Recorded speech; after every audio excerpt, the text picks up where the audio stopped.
Bien amigos, estamos con Carlos Franco Pacheco, conocidísimo en el ambiente periodístico, radial, televisivo, parte del equipo de la 8. Carlos, ¿cómo estás? Es un gusto tenerte como siempre en esta oportunidad en Sufragio 2011. Gracias a ti, Ricardo, y a todo este hermoso público que nos sigue. Y bueno, al igual que tú y al igual que todo el país, bueno, también, digamos, grato de saber que estamos viviendo una fiesta electoral, ¿no? Una fiesta electoral que nos pone en una situación muy, muy especial. Estamos, ojo, estamos a pocos años de celebrar el bicentenario, ¿no? Entonces, esta elección es una elección muy importante, ¿no? A solo 10 años de este suceso histórico.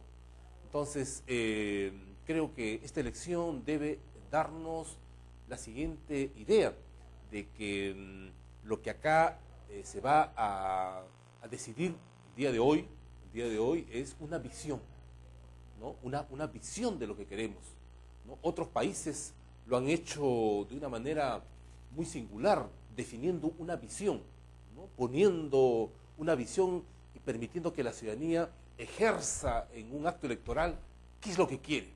Bueno, los peruanos tenemos esta modalidad, ¿no? De elegir bajo una fórmula de la segunda vuelta qué visión queremos, ¿no? Porque lo que hay detrás de estas propuestas es una visión hacia dónde queremos ir como país. Yo creo que está claro, por lo menos eso ha quedado bastante definido, de que hay una visión respecto de la necesidad, por ejemplo, de definir el Perú como país puerto. Nadie ha discutido ese tema. La idea de industrializar el país, que también nadie ha discutido. La importancia de articular territorialmente a todo el país. La descentralización, que lo venimos comentando. Así es. Promover la plurinacionalidad. O sea, somos un país de comunidades campesinas y nativas, y eso tiene que estar reflejado en la visión. Eso no ha habido discusión sobre eso, pero algo más también muy importante, de tener un Estado fuerte. Por lo menos eso ha quedado claro en algunos bajo la modalidad de fortalecer el modelo, otros de hacerle cambios al modelo, pero ha quedado claro, necesitamos un Estado. Nadie acá ha dicho, no señor, necesitamos menos Estado. No, necesitamos fortalecer el Estado. Eso para mí es un tema básico de lo que hoy día se está decidiendo. Y creo que los peruanos están participando de esta fiesta precisamente porque quieren que estén estos temas claramente establecidos. Entonces, yo creo que eso es un buen gesto de la ciudadanía. ¿Y tú consideras que este proceso, este hecho de hoy, 5 de junio, es un hito fundamental, en donde se van a definir esas visiones? Yo creo que sí, se van a definir. Es más, creo que con sus diversos estilos, ambos candidatos también han señalado la importancia de convocar al otro. Eso me parece bien, muy importante, porque creo que tenemos que salir fortalecidos de eso. Eso le da al que convoque el carácter de estadista. Así es. ¿Cierto? Esa es la diferencia entre un simple ganador de un proceso electoral y un estadista, ¿no? Convocar a los vencidos, digamos, por utilizar un término. No, yo creo que sí, además es democrático, es inteligente. Hacer eso, ¿no? Un país donde está conflictuado por problemas sociales, ambientales, es importante instaurar lo que se llama la gobernabilidad. Eso no es otra cosa que dialogar, ponerse a sentar, buscar los puntos comunes, ¿no? Especialmente en un día muy especial también, Ricardo, a todo el público. Hoy día es el Día Mundial del Medio Ambiente. Entonces, ¿qué mejor celebración que poner nuestro voto y definir una visión? Una visión que tenga también este cariz, ¿no? Un cariz muy importante que hoy día necesitamos que las políticas lo integren, ¿no? De acuerdo, Carlos. Y ahora, digamos, lo importante es que marchemos en paz también los peruanos. Haya orden, haya legalidad, haya paz social, que es un poco lo que se está viviendo, creo. Y en ese sentido quería preguntarte, ¿cómo estás viendo el proceso electoral ahorita, hoy 5 de junio? ¿Qué información tienes? ¿Qué reportes tienes? ¿Qué se dice? ¿Qué se comenta? Bueno, hasta las 2 de la tarde, ¿no? La información que yo tengo es que algunos problemillas que ha habido en diversas partes, que espero no sea general. Problemillas. Por ejemplo, cédulas marcadas en Huancavelica, ¿no? Cédulas marcadas en Trujillo, cédulas marcadas en Piura. Yo espero que sean solamente problemillas, ¿no? Porque creo que no nos merecemos como país que personas estén detrás de esto afirmando una política. Yo espero que no, espero que sean problemillas y espero que sean sancionados todos los responsables, porque tampoco no es dable, Ricardo, que demos una mala señal ante el mundo, que acá podemos hacer uso del fraude, podemos hacer uso de algunas triquiñuelas para beneficiar a algunas personas, ¿no? Yo espero que no. Es curioso que haya pasado esto en Huancavelica, es muy curioso lo de Piura, lo de Trujillo. Yo espero, como le digo, que... Pero han sido cantidades aparentemente pequeñas, digamos, de cédulas marcadas, ¿o tienes información de cantidades significativas, vamos a decir? Todavía son pequeñas. Pero yo espero que eso no trascienda, espero que más bien los personeros, ojo, los personeros cumplan un papel, ¿no? Yo, por ejemplo, en la mesa 034995, en Chorrillos, donde sufragué, por ejemplo, yo encontré que mis cédulas solo tenían la firma del presidente de la mesa, y le pregunté al personero que estaba en la sala, le digo, ¿y por qué no has firmado la cédula? Me dijo que solo lo iba a hacer al final. Yo le digo, pero tú tienes derecho a firmar la cédula.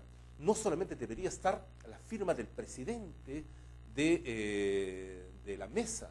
Creo que, entonces yo hago una invocación para que hagamos más fino este trabajo, de manera que podamos salir victoriosos de una elección que a todas luces debería ser pulcra y debería ser un ejemplo de una acción cívica a nivel nacional. Hay un teléfono de transparencia, me parece, Carlos, al cual se puede hacer denuncias y sí, todo tipo de... sí, precisamente quería yo hacer mío el teléfono de transparencia, que es el 0800 20 640. 0800 20 640, teléfono de transparencia. Así es, que es un teléfono gratuito. Pueden llamar cualquier persona que pueda tener información sobre algo que esté tramándose en alguna parte, ¿no? Alguien que quiera, tenga algún plan malévolo, ¿no? Espero que no, pero alguien que tenga algún dato, por favor, tratar de darnos información de manera que la información pueda permitir que la autoridad pues esté en esos lugares y pueda quebrantar esos planes siniestros. Entonces, yo espero que no, pero hay que estar alertas y yo vuelvo a repetir, 0800 20 640, teléfono de transparencia, línea gratuita. Cualquier persona desde cualquier punto puede llamar sin necesidad de un costo alguna y pueda dejar la información necesaria para hacer de esta elección una elección pulcra. Ok, Carlos Franco Pacheco, muchísimas gracias como siempre por tu generosa participación.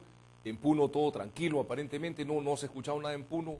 Tranquilo, yo valoro lo que están haciendo los puneños, realmente. Valoro lo que están haciendo también en la Amazonía, porque hoy día tú sabes que también es el día de los sucesos de Bagua, ¿no? Pues, sin embargo, la población ha ido a votar y está pues hoy día transformando esta elección en un ejemplo cívico y democrático.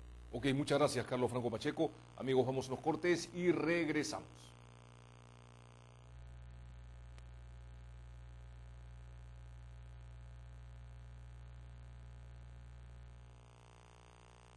Bien, amigos, tengo el honor de presentar al doctor Herbert Cuba, presidente de la Asociación Médica Peruana, que participa con nosotros en un segmento en hora 8 destinado a la salud.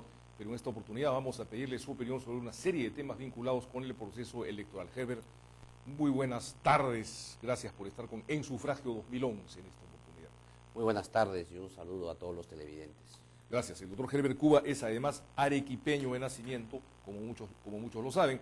Bueno, yo quería preguntarle, doctor Cuba, ¿cuál es el significado de esta segunda vuelta para la gobernabilidad del país?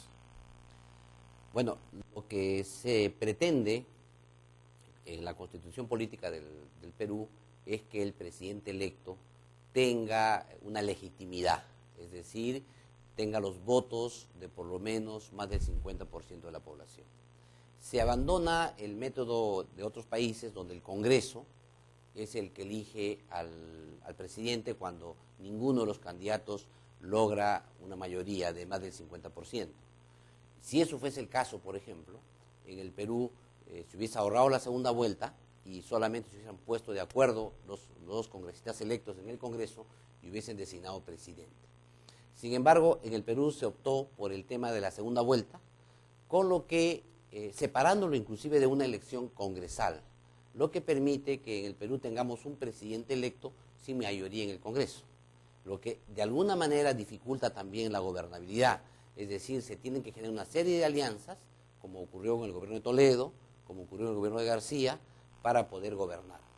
Sin embargo, hoy día,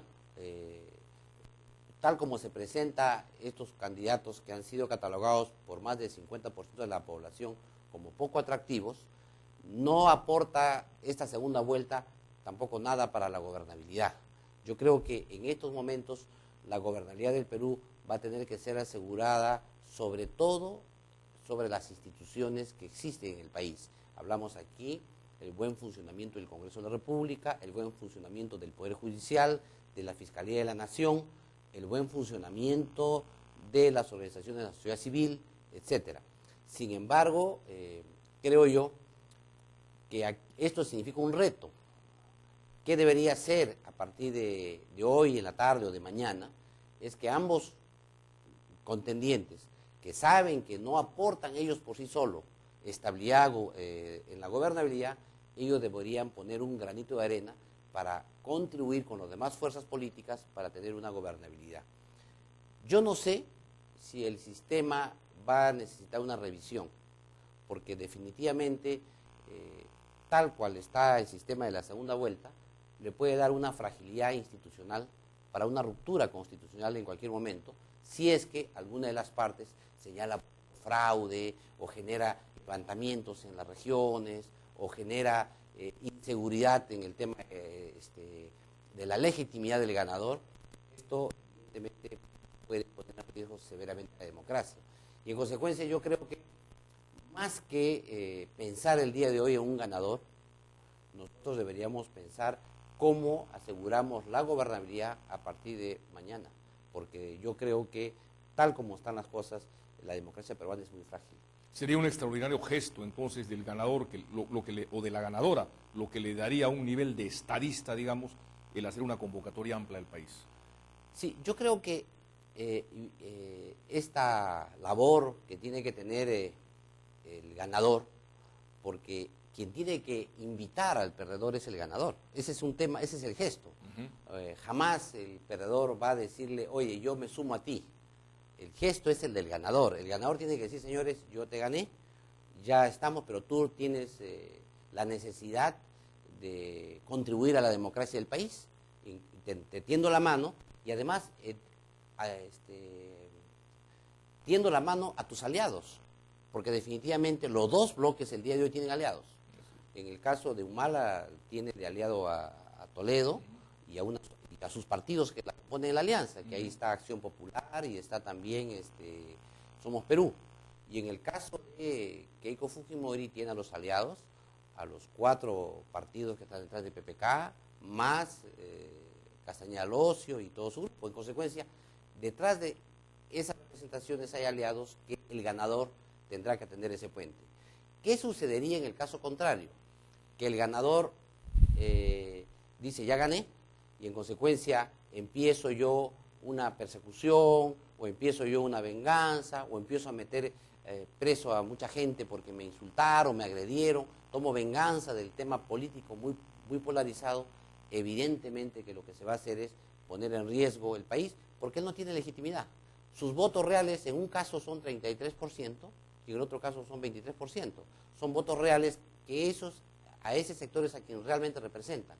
El resto se han ido sumando en la medida que no tenía otra opción. No son, por lo tanto, los candidatos que han quedado al final expresión, digamos, de los deseos de la totalidad del país, ¿no es cierto? Ese es el tema. Es decir, ellos tienen que ser conscientes que los deseos y necesidades de la población, que por función el político tiene que intermediar, porque el político ¿qué es? Es una correa de transmisión entre los deseos y necesidades de la población y los deseos y necesidades y aspiraciones que tiene un país. El político tiene que ser esa correa de transmisión, pero hoy día los dos políticos no son esa correa de transmisión. No pueden representar los deseos y las necesidades de toda la población. Y en consecuencia, esa limitación tienen que ellos compensarla creando mecanismos democráticos para que esos deseos y esas necesidades se expresen libremente en el país y sean incluidos en el futuro gobierno en el Perú. Si eso no ocurre, definitivamente la democracia está en riesgo. De acuerdo. Doctor Heber Cuba, finalmente, la polarización a la que se ha llegado, de la que tanto se habla, se dice y se escribe, ¿es real? ¿Es ficticia? ¿Ha sido creada? ¿Puede cambiar mañana todo? ¿Qué nos puede decir? Yo creo que la polarización que existe actualmente en el país en dos bloques es ficticia. Porque en el Perú existen contradicciones, pero son múltiples. Existen las contradicciones con las etnias, la sierra con la costa, existe el tema del altiplano, el tema de los nativos, de la selva, etcétera. Existen múltiples contradicciones, muchas se expresan sectorialmente, uno en el tema ambiental, otro en el tema del recurso hídrico, otros se expresan en el tema de la minería, etcétera. Sin embargo, esta polarización entre dos bloques ha sido trabajado en base a una campaña meticulosa. Y esta campaña, en el caso sobre todo del candidato Humala, ha sido trabajado en los últimos 5 años, con mucho esmero en tratar de articular todo un bloque que ha reunido reclamos sectoriales para poder asumir él como reclamo de toda la ciudadanía. Y por otro lado, tenemos el grupo del partido de Keiko Fujimori, que ha capitalizado todo también el otro segmento que se siente agredido por estos reclamos sectoriales. Y en consecuencia aquí tenemos una polarización creada políticamente, ficticia. Yo creo que lo que se tiene que ir más bien es, a partir de hoy día, es eliminar esa polarización creada por los actores y decir, señores, ya pasó la elección, vamos a ir viendo los temas caso por caso, vamos a hacer negociaciones en cada uno de los casos, tratando de que eso no se canalice, porque de lo contrario, si los bloques se mantienen, vamos a tener revueltas al puerto. Porque ningún candidato, ninguno de los dos, ni el señor Humala ni la señora Keiko Fujimori, van a poder resolver las expectativas que tiene la población en el corto plazo. Estas expectativas que tiene, que son legítimas, en la mayoría de los casos, tienen que ir con una solución progresiva y con un norte de desarrollo integral del Perú. Sin embargo, si esto no desarticulan los mismos actores, yo creo que ponen en riesgo la propia gobernabilidad. ¿Cuál es el riesgo? Que el perdedor los atice.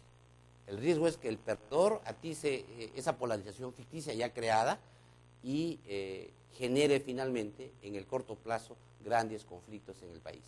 Yo creo que la expresión de lo que ocurrió en el altiplano, por ejemplo, significa cómo se puede atizar una contradicción y puede llegar a los extremos que se llegaron con enormes pérdidas para el país.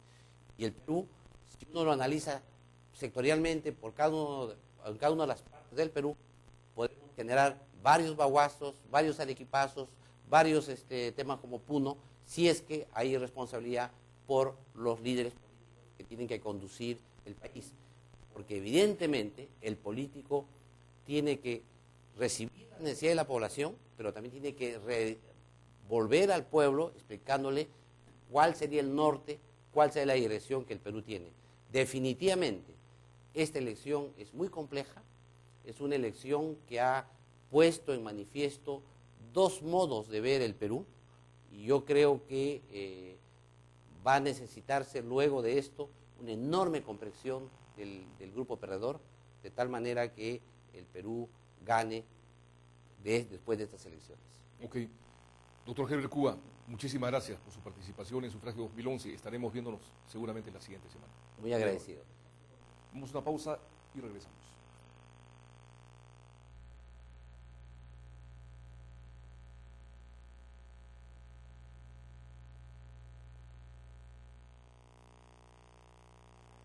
Bien amigos, esto es Sufragio 2011 directamente desde la ciudad de Lima.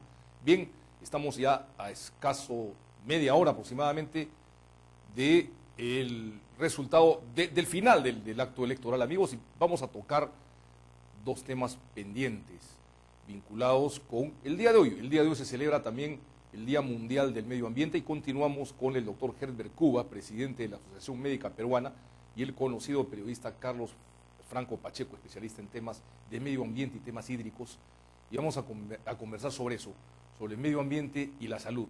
¿Qué temas pendientes hay en la agenda nacional? Doctor Herbert Cuba. Sí, efectivamente, en este gobierno de los 5 años, inclusive con el gobierno de Alejandro Toledo, se fueron acumulando una serie de problemas a través del medio ambiente, y hemos tenido protestas desde en Arequipa, por ejemplo, con el caso de Tía María, hemos tenido en el norte, también en la zona de Apurímac, debido precisamente porque en esta área creo que los gobiernos dejaron en suspenso o fueron muy lentos frente a las grandes inversiones en el país. Pero por otro lado también tenemos nosotros un pasivo ambiental muy fuerte que viene ya desde atrás. Hablamos, por ejemplo, del tema de Loroya, el tema de Cerro de Pasco. En consecuencia, yo creo que el nuevo gobierno que entre, cualquiera que sea, tiene que enfrentar duramente el tema del medio ambiente. Y el día de hoy, que se celebra a nivel mundial el Día del Medio Ambiente, nos permite reflexionar la agenda que tenemos, qué es lo que hemos avanzado hasta hoy y qué es lo que se tiene que hacer en el futuro. Y yo creo que ahí se va a tener que incidir no solamente con la creación del Ministerio del Medio Ambiente que ha ocurrido, sino tiene que articularse mejor en políticas transsectoriales, de tal manera que el Ministerio de Salud haga su parte, el Ministerio de Agricultura haga lo suyo, el Ministerio de Energía y Minas haga lo suyo, los gobiernos locales y gobiernos regionales hagan lo suyo, pero el gran órgano rector, que tiene que ser el Ministerio del Medio Ambiente, tiene que funcionar. Y aquí hemos visto nosotros cómo el Ministerio del Medio Ambiente ha estado como ausente en la política nacional. Claro que se dice que es un ministerio joven, no tiene todavía mucho tiempo, recién se ha abocado a crearse a sí mismo y a hacer sus propias normas. Sin embargo, creo que el Perú tiene en este acápite una agenda seria y que tiene que tomarlo el próximo gobierno, cualquiera que sea el resultado electoral. De acuerdo. Gracias, doctor Cuba. La intervención ahora de Carlos Franco Pacheco en relación al tema medio ambiente y salud pública. Sí, en primer lugar, muy buenas tardes. Sí, coincido con Herbert Cuba que tenemos un Ministerio del Medio Ambiente inoperante. Por ejemplo, hasta ahora no tenemos Plan Nacional de Acción Ambiental, no tenemos indicadores que ayuden a hacer el seguimiento respecto de algunos temas básicos en el tema del medio ambiente. Si bien tenemos algunos instrumentos, pero no tenemos una mapa de navegación. Ahora, pero yo creo que también es importante, este gobierno que ya está por acabar, está cerrando con haber promulgado el Plan Nacional de Salud Ambiental. Yo creo que es un instrumento muy importante que pone en mesa la importancia que tiene la salud de las personas en el marco del tema del medio ambiente. Por ejemplo, para enfrentar un tema hoy día olvidado, el caso de las víctimas afectadas por tema de contaminación. Por ejemplo, para el tema de víctimas, por ejemplo, afectados por plomo. En el Perú tenemos víctimas de 12 departamentos vinculados al tema de plomo en la sangre, ¿no? Por ejemplo, pongo el caso del Callao, ¿no? Donde hay cerca de 80.000 personas que están vinculadas a este tema. Entonces creo que hay algunos temas pendientes. Ahora, yo también quiero aprovechar porque creo que también hay dos temas colaterales muy importantes. El tema del ordenamiento territorial, ¿no? El Congreso ha avanzado muy poco en estos 5 años, no han querido poner el tema. Sin embargo, creo que es uno de los temas pendientes que hay que trabajar. Madre de Dios nos ha dado lecciones importantes. El año 2009 aprobó la zonificación ecológica y económica. Cajamarca y Piura todavía no pueden sacar su ordenamiento territorial porque en Lima todavía le ponen un montón de peros para lograr ese propósito. Y el otro tema también muy importante es el que está asociado con la importancia de fortalecer un organismo desconocido, como es el OEFA, la fiscalización ambiental, ¿no?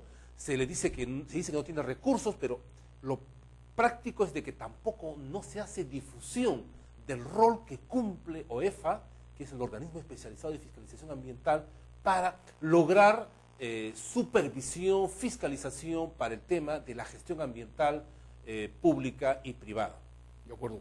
Doctor Herbert Cuba, si quisiese añadir algo más para redondear un poco estos conceptos. Sí, a mí me parece también que en el tema del medio ambiente, el Ministerio de Salud no ha jugado un rol importante en elaborar los indicadores, que ya haya estándares internacionales, la Organización Mundial de la Salud y otras instituciones como la EPA, que es la entidad de protección medioambiental de los Estados Unidos, han dado. Y nosotros deberíamos hacer que aquí en el Perú se den estos indicadores, pero que haya un estudio permanente.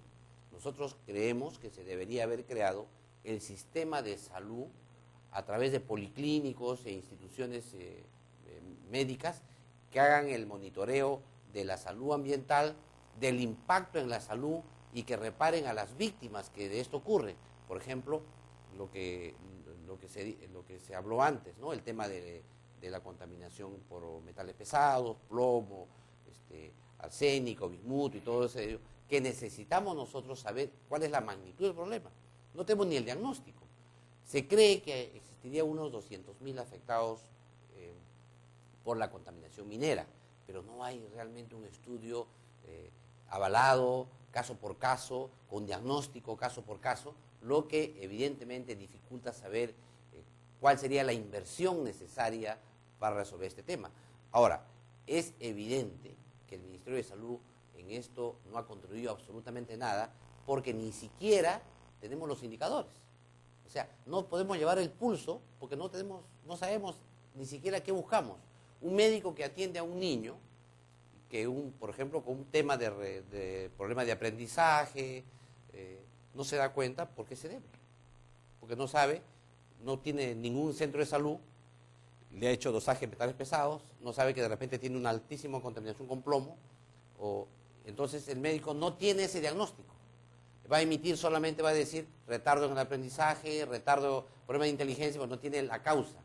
¿Por qué? Porque simplemente el Ministerio de Salud no tiene dotado a nivel nacional en sus establecimientos, primero los insumos, los laboratorios, pero peor aún, los indicadores para hacer la búsqueda. Yo creo que ese tema tiene que acelerarse, se tiene que resolver. Ha habido proyectos de ley en el Congreso de la República en ese sentido. Lamentablemente el Congreso no ha cumplido su misión y evidentemente esta es una agenda pendiente que tiene que acometer el nuevo gobierno en más breve plazo. Muchas gracias a Carlos Franco y a Herbert Cuba. Volveremos después. Viene en breve el doctor Aurelio Ochoa.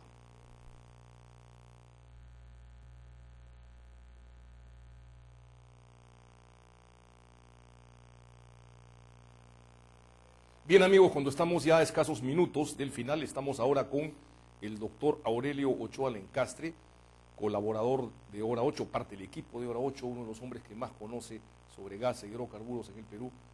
Aurelio, gracias por estar nuevamente con nosotros.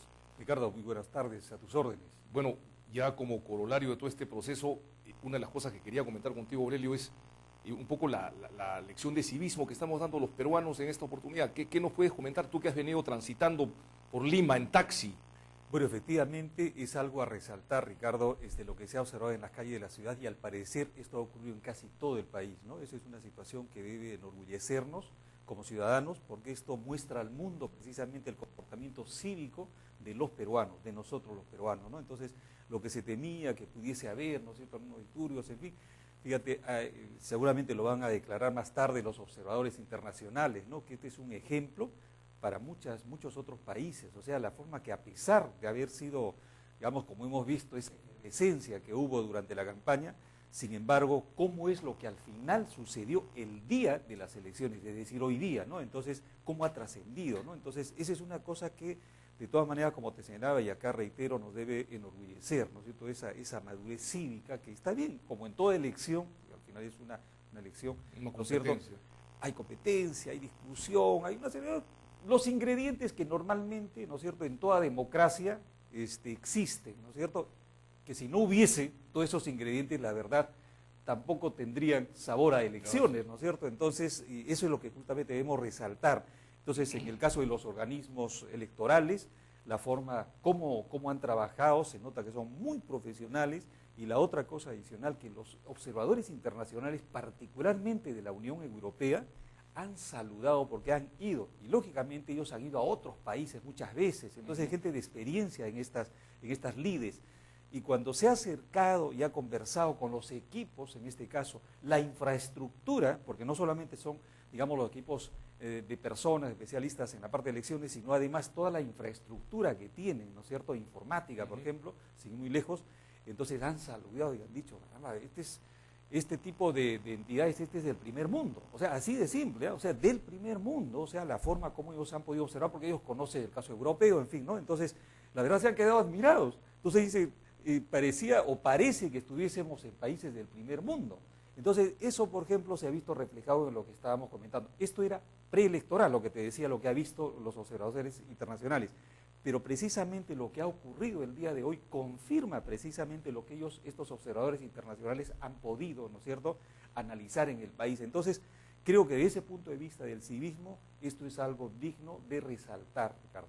Debemos felicitarnos los peruanos entonces, pese a todos los preludios que habían, el problema en Puno, en fin, todas esas cosas que hacían pensar que de repente podían haber incidentes que iban a empañar este proceso. Aurelio, como experto en el tema de política energética, de gas y de hidrocarburos, ¿qué mensaje le darías tú a quien resulte electo presidente con relación a este tema, que es un tema pendiente, que debe estar en la agenda del nuevo gobernante de este país, o gobernante mujer u hombre, quien fuere el ganador, ¿no es cierto? Que además, pienso yo, que daría una lección y un ejemplo de grandeza y de nivel de estadista si convoca al país entero y a quien resulte derrotado en las elecciones. Bueno, yo pienso que nuestro país, al tener en este caso estos dos finalistas, ¿no es cierto?, evidentemente en el tema energético en general y en el caso gasífero en particular, me parece que hay unos que han desarrollado más que otros en el programa de gobierno, eso es clarísimo, ¿no? Sin embargo, creo que también, digamos, el mensaje que han escuchado, ¿no es cierto?, de la población, ambos candidatos, hace que precisamente tomen en consideración esa situación. Es decir, tenemos que decir adiós a los apagones, tenemos que decir adiós al racionamiento, ¿no es cierto?, de lo que es la electricidad, de lo que es, y eso lo están conociendo en el norte, las mineras, ¿no?, en el caso de lo que es el racionamiento eléctrico, por si acaso, y en el sur inclusive.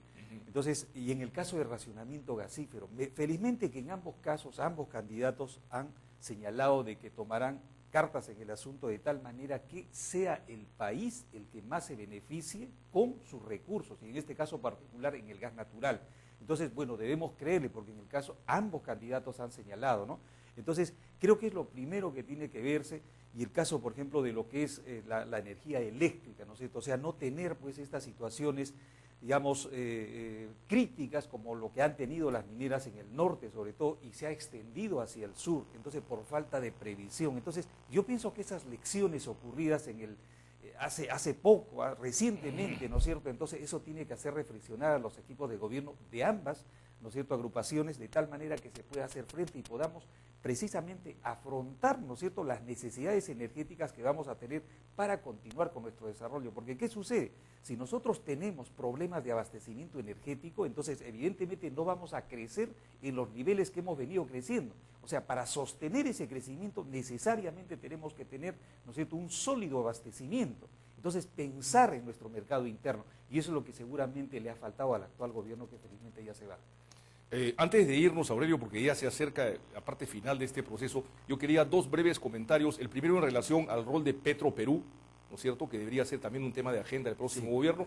Y el segundo, la dación de la ley que le otorga canon a las regiones que extraen gas y petróleo en la costa y en el nororiente de nuestro país. Claro, con relación a lo primero, el caso del fortalecimiento de Petroperú, lo único que se tiene que hacer es cumplir la ley. Hay una ley, la 28840, que ha sido dada en julio del año 2006 todavía. Entonces, ¿qué pasa? Se supone que la petición que hacían en ese momento, la aprobación que hizo el Congreso en su momento, ¿no es cierto?, era precisamente para eso, porque se denomina la ley de modernización y fortalecimiento de Petroperú, muy rimbombante, ¿no es cierto?, el nombre, y que sin embargo, hasta el día de hoy eso no se ha puesto en práctica. Ahí me parece que ambas agrupaciones han tomado en consideración eso, que simplemente lo que hay que hacer es hacer cumplir la ley. O sea, ¿qué pasa? ¿Qué cosa es lo que decidieron los legisladores? ¿No es cierto? Entonces, yo, digamos, presumo que esto van a ponerlo, si bien es cierto en forma específica, no lo han mencionado en sus planes de gobierno, sin embargo, digamos, durante la campaña, en los diferentes debates que han habido, ¿no es cierto?, sectoriales sobre todo, y el Colegio de Ingenieros en particular que hubo la semana pasada, se comprometieron ambos, ¿no? Porque yo estuve de panelista precisamente, se comprometieron ambos precisamente a este tema. Entonces, si ellos están llevando adelante lo que sería la parte energética, entonces debemos confiar en que esto se va a dar igual. Y con relación a la parte segunda que tú señalabas, la parte segunda... La parte segunda era sobre la ley que le otorgaba canon a las regiones del nororiente y de la costa de nuestro país. Esa, por ejemplo, es una buena ley. Y que los ponían, discúlpame Aurelio, y que los ponían en igualdad de condiciones que el Cusco con Camisea, ¿no? Efectivamente, y esperemos que la lección, digamos, aprendida en el caso del Cusco, sobre todo, signifique para las poblaciones del noroeste particularmente, que es donde se va a aplicar, va a cambiar lo que es el canon, ¿no es cierto?, va a incrementarse sustancialmente. Entonces, no sea lo que ha ocurrido con Echarate, por ejemplo, ¿no? De que construyen una piscina, ¿no es cierto?, como que tuviésemos pues en Lima, de 50 metros. y no tienen agua potable, ¿no? Entonces, hay poblaciones que les sobra la plata y hay poblaciones que les falta la plata, que es el caso concreto de Talara, que no tiene agua potable a pesar, pero no porque no quieran, porque simplemente no tienen dinero. Y hay otras poblaciones que a partir del gas les sobra el dinero, y es el caso de Charate, ¿no? En el caso del Cusco. Entonces, creo que, por ejemplo, esta ley precisamente va a fortalecer a estas poblaciones, sobre todo del noroeste, que realmente lo que reciben es mínimo, ¿no? Entonces, ¿qué pasa? Hace más de 100 años que se vienen produciendo hidrocarburos, petróleo y gas natural en el noroeste, y sin embargo poco o nada es lo que se han beneficiado estas poblaciones y han dado al país más bien, ¿no es cierto?, ese recurso energético del cual poquísimos se han beneficiado. Pero con esta ley me parece que esto precisamente va a revertir esa situación y eso debe alegrarnos. Sí. Muchas gracias, Aurelio Ochoa. Amigos, vamos entonces a unos cortes y estaremos pendientes a la espera de los primeros informes después de las 4 de la tarde.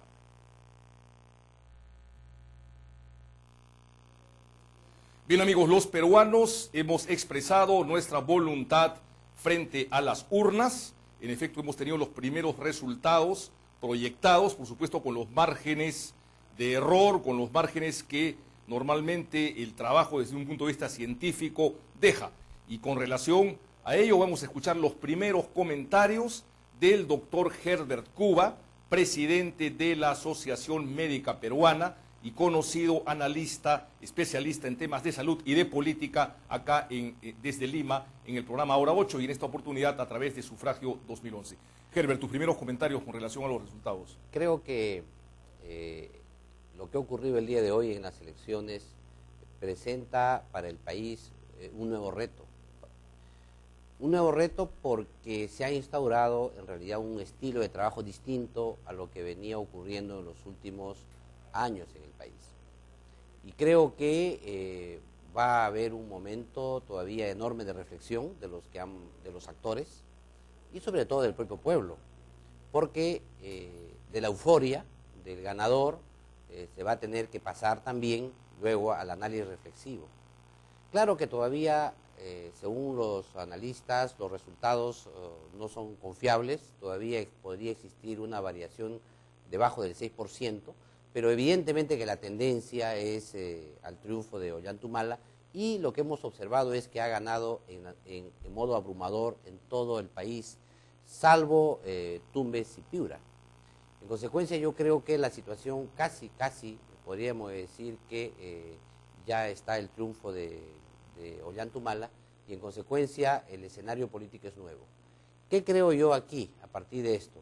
Es importante observar en lo que resta de la noche los gestos políticos. Y me parece a mí que lo correcto sería pues que a las 8 de la noche, después del mensaje que dé la OMPE, del conteo rápido, ya con una mayor exactitud, tomando en cuenta el margen que existe de ganancia, debería haber un acercamiento entre ambos candidatos, y lo que se estila por tradición es que el candidato perdedor salude al ganador. Y en este caso, como son alianzas, lo esperable sería pues que vaya todo el equipo de alianzas a saludar al ganador de estas elecciones. Y lo que se espera también es la reciprocidad.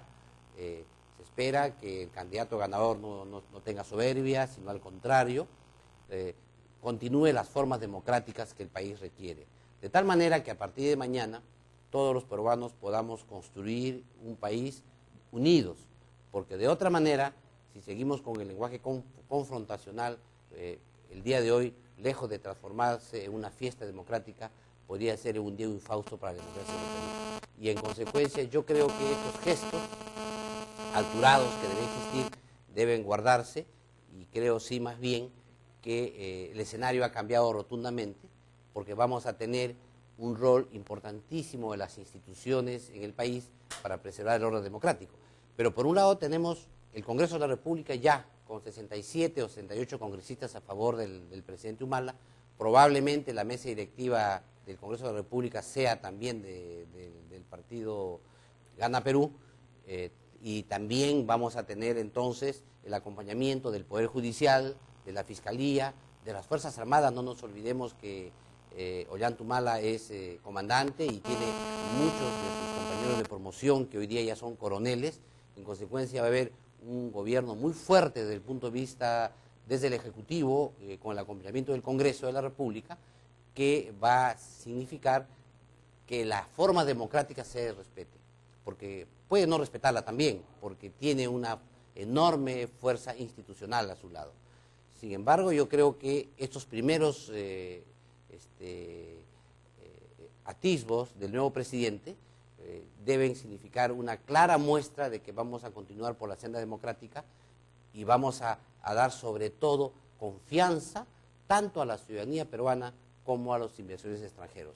No nos olvidemos que el gran debate que ha habido en esta campaña, más que las formas, ha sido básicamente el tema económico. Y lo que se hablaba aquí básicamente es por qué apoyaban a uno u otro candidato era en relación al modelo económico.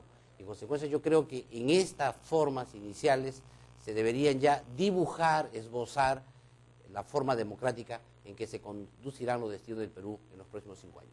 Gracias, doctor Heber Cuba. Yo quiero preguntarle ahora al doctor Armando Tauro, académico de la Universidad del Pacífico, su percepción de cómo será el Perú en los primeros meses bajo el gobierno de Ollanta Humala. Bueno, Ricardo, yo creo que lo que se ha visto en las urnas, al menos hasta este momento, y donde realmente ganó de manera contundente el comandante Ollanta Humala, es la falta de política de Estado que tuvo el país hasta ahora y la falta de poder repartir riqueza en todo el ámbito a lo largo y a lo ancho de este país. Es por eso que creo que el sur del Perú necesitó un cambio que se mantuvo y que se ve hasta ahora por lo menos, ¿no? Yo tengo la percepción que en los primeros meses los capitales extranjeros y las inversiones y las empresas y alguna parte de la ciudadanía va a monitorear cuál es el comportamiento de este nuevo presidente, si es que sale Ollanta Humala. ¿Por qué? Porque se ha venido hablando mucho sobre cómo actuará, cómo se presentará él ante el sistema económico, cómo serán, qué hará con las empresas, las privatizaciones, no privatizaciones, seguirá el andamiento económico que ha venido sosteniendo el país por los últimos 10 años. Y yo creo que realmente, como acá decía el doctor Cuba, no van a haber grandes cambios. Creo que tenemos que seguir una política democrática, económica, social. Creo que cambiar el rumbo en este momento sería un error. Y lo importante es decir cuál va a ser la política de Estado que va a implementar, cuál va a ser la política económica que va a implementar, cómo va a motivar las inversiones privadas, cómo va a contener las inversiones privadas que hoy están en el país. Y creo que sí es una responsabilidad de cada ciudadano peruano que vive en este país de acompañar a una decisión democrática que de justa manera está eligiendo los destinos del país por los próximos 5 años. Pero creo que en los próximos 6 meses va a haber un monitoreo constante para volver. Recuérdate un poco, Ricardo, que la economía está basada en confianza. Y hoy creo que no es total la confianza que se le tiene a este nuevo candidato de cómo él va a responder hacia esta nueva economía.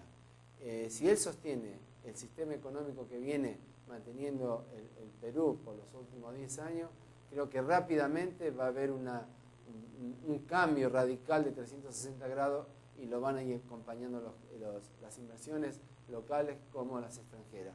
Si esto no sucede, bueno, creo que podemos retornar en vez de un país democrático a un país autoritario, y creo que puede dificultar bastante el progreso del país. Pero no creo que vaya a suceder así.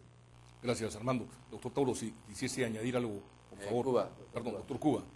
Sí, a mí me parece que el día de hoy es un día clave en la noche para que de una vez se pongan de acuerdo estos dos grandes grupos que han confrontado. Es muy importante esta noche. Yo desde aquí creo, como ciudadano, haría una invocación enorme de responsabilidad tanto a Keiko Fujimori como a Ollanta Humala, para que el día de hoy se conversen con toda claridad y además se pueda asegurar una transición del gobierno de Alan García a una transición de Ollanta Humala en modo democrático. No nos olvidemos que en el Perú siempre tenemos la tradición de, a excepción de Toledo, la época de Toledo, que a los presidentes siempre se los ha perseguido, los expresidentes. Y en este tema también quiero señalar la madurez que debía tener el candidato para evitar desde hoy las venganzas, las cacerías de brujas que esto podría ocasionar. Creo yo más bien que el día de hoy deberíamos reflexionar todos los peruanos, y lo primero que deberíamos plantearnos como tal, que esto ha sido una fiesta, que ganó el que tuvo el apoyo del pueblo mayoritario, y esto es lo que hemos elegido, y todos deberíamos poner el hombro para que el éxito de Ollanta Humala en el gobierno sea el éxito de todos los peruanos. Muchas gracias a los dos, al doctor Cuba y a Armando Tauro. Vamos a unos cortes comerciales, amigos, y venimos con Maali del Pomar, dirigente del partido Solidaridad.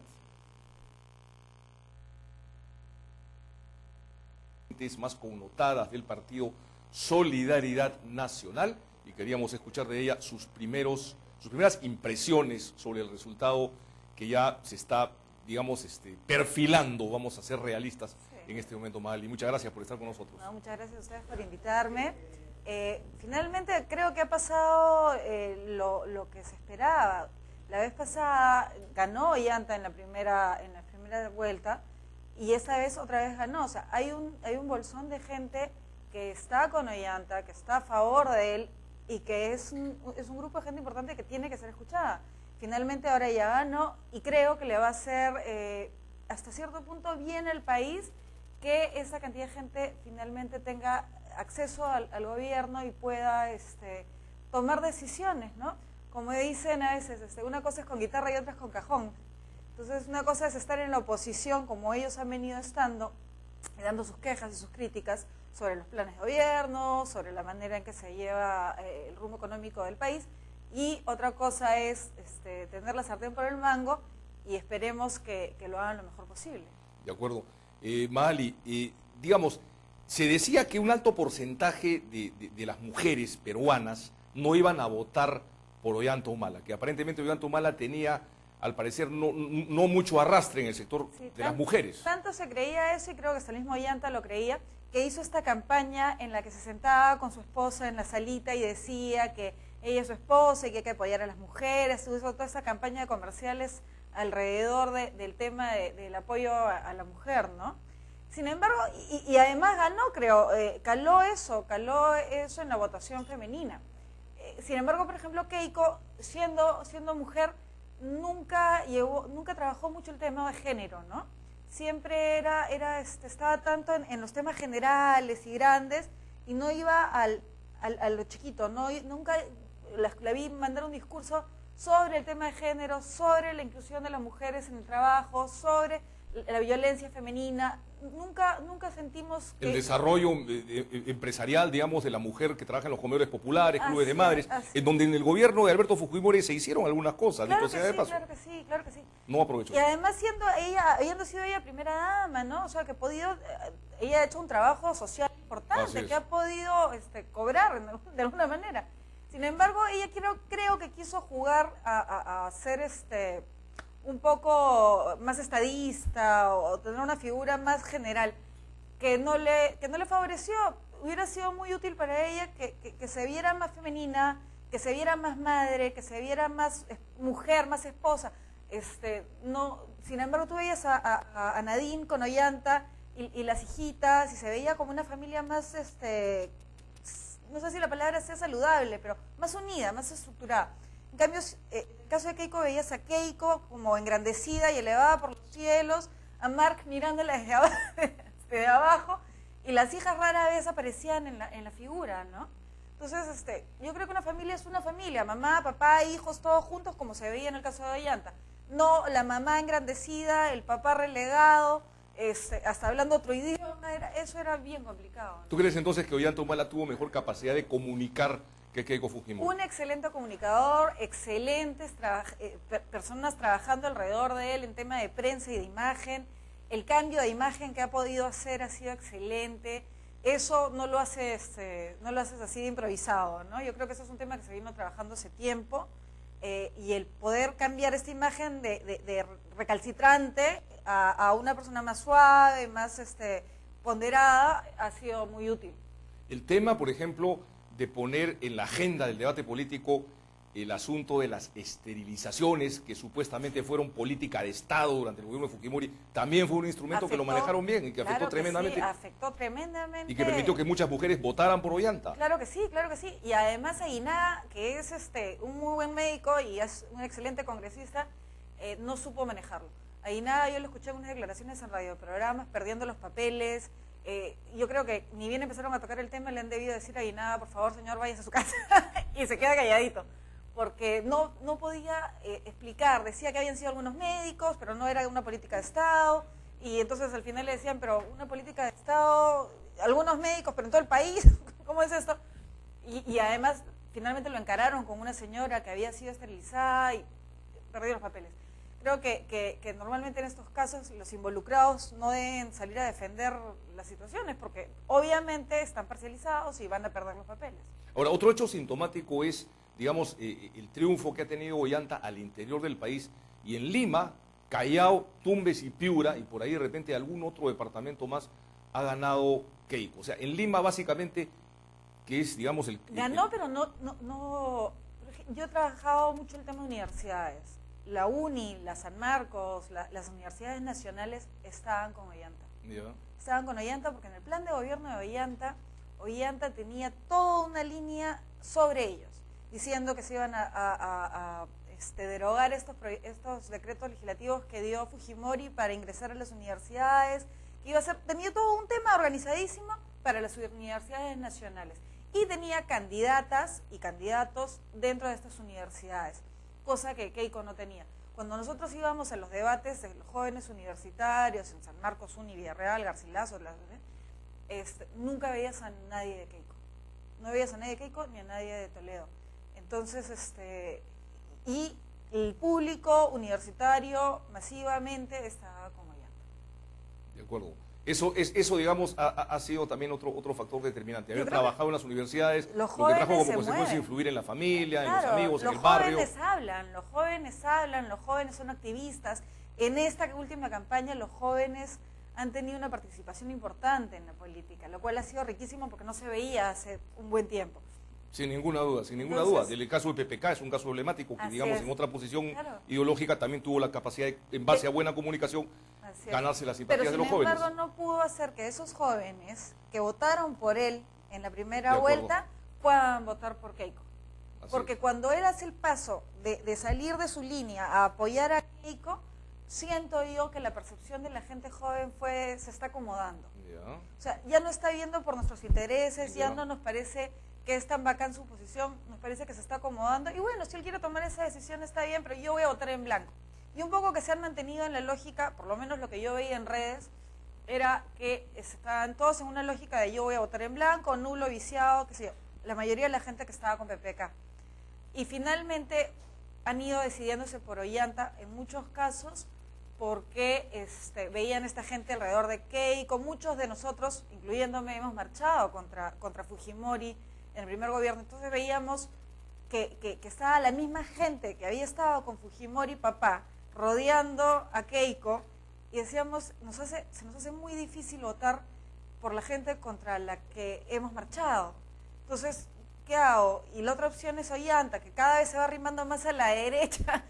Y bueno, lo que sí me pareció pésimo de Ollanta fueron los planes, que no son planes de gobierno, que son hojas de ruta, que son eso, que son otro, pero al final eran caretas, eran adendas de un mismo contrato, ¿no? De acuerdo. No, pero increíble, Magali, cómo puntualizas tú este aspecto de que jóvenes supuestamente de derecha, vamos a llamarlos de alguna manera, que en su momento fueron cautivados por PPK, en muy pocos días pasaron a apoyar a Ollanta Humala. No en pocos días, o sea, en lo que empezó la segunda vuelta, todos estábamos a la expectativa, estábamos tratando de encontrarnos en alguno de los dos espacios, porque un poco nos sentimos en el aire, sentimos que no habíamos logrado, los que votaron por PPK, en mi caso los que votamos por Castañeda, que no habíamos encontrado, apoyo popular, que nuestro discurso era distinto al de la mayoría de los peruanos. Dentro de estos dos sectores, ¿hacia dónde quiero ir? Yo creo que en el caso de Keiko, para mí el gran problema era esta gente que estaba alrededor de Keiko, que yo había visto durante la dictadura y decía, no, o sea, yo no puedo con eso. De acuerdo. Muchas gracias, Magali, por estar con nosotros. Esperamos tenerte a lo largo de las próximas semanas en Hora 8. Fue Magali del Pomar de Solidaridad. Amigos, regresamos con don Reinaldo Trinidad, director de la revista Agronoticias y miembro del equipo de plan de gobierno de Gana Perú. Regresamos. Una duda.